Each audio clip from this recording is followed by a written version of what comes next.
حالا دیگه تو از سیما جایی کار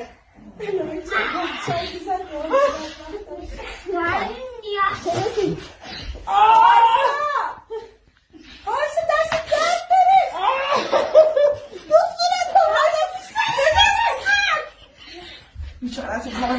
دیگه تمومه دیگه تو گور خودتو نمی‌کنی چندی فهمیدی بس